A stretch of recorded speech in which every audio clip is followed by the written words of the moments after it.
Hi. When I was younger, well, when I was younger, uh, and my friends in the military were battalion commanders, brigade commanders, I would get invited to those areas where they were assigned to be a guest, to see how things were in those areas, and in many cases, to observe what they were doing. In many instances, I would be there, well, of course, when there were no emergencies, no combat operations. It would be unwise for me to be there, and it would also be unwise for to have me there because they would have to worry about my safety. But I was privy, or I could see mostly the activities where our military officers would make outreach programs into the community. And this was a continuing thing. They regularly would bring in medical groups, they would teach sports to the children. Sometimes they would actually teach in school when there weren't enough teachers. And the reason they were doing this is also part of their duties. This is also part of making their enemy smaller.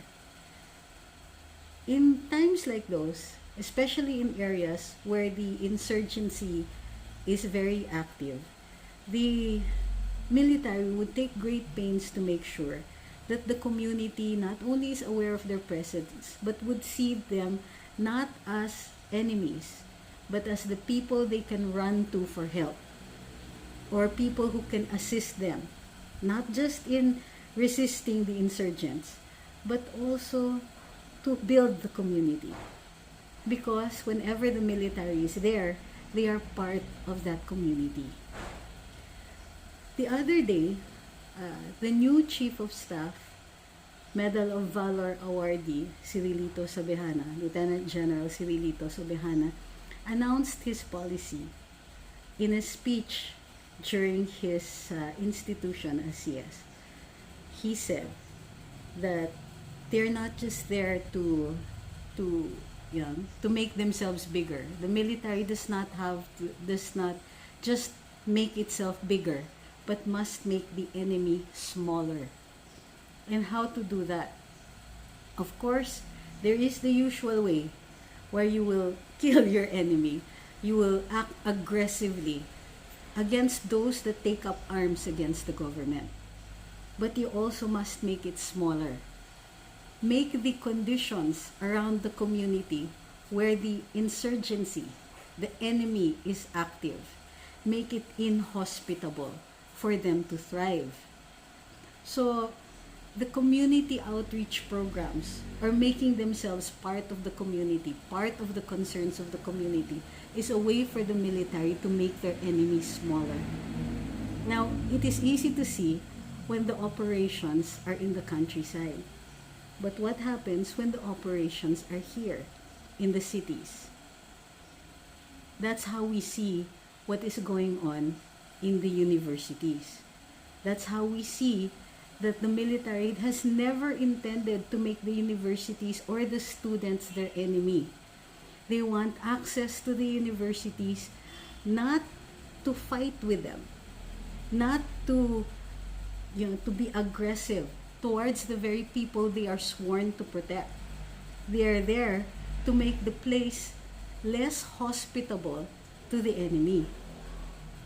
And so this is very important because General Sobejana, the Chief of Staff, announced this very publicly. And there's a reason for that.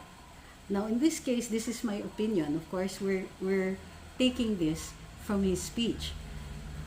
General Sobejana announced it very publicly because he's sending a message to the community as well. And we're not just talking about UP or the other universities, but to us as well, those of us who are on social media and the general citizenry.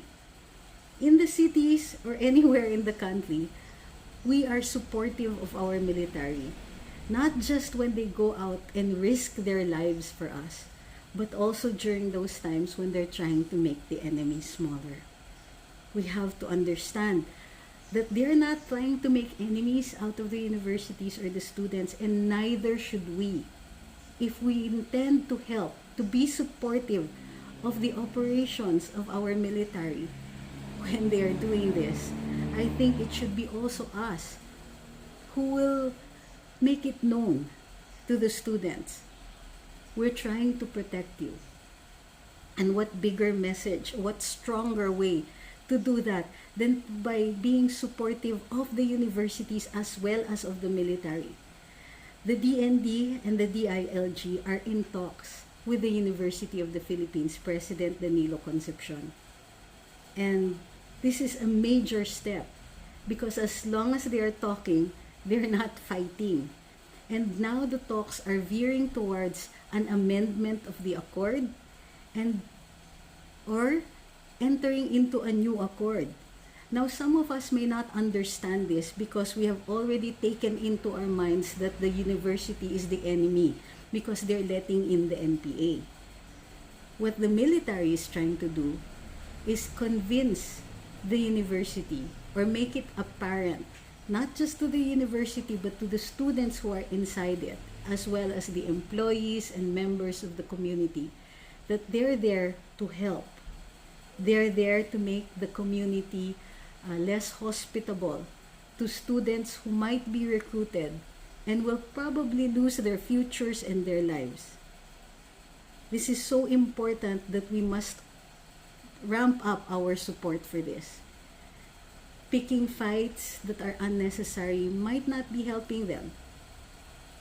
But it also helps a lot more if we understand that this is an effort by our armed forces, an admirable effort. And it is something that they're used to doing. In other words, they're the expert in this. And I would like to think that we would all take our cue.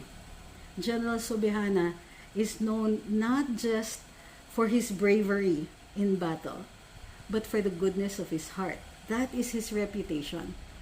And so as much as possible, if you can win a war without firing a single shot, then we protect both our citizenry and our military. And isn't that the best way to win? Maraming salamat. This is Trixie Cruz-Angeles for Luminous. Don't forget to subscribe.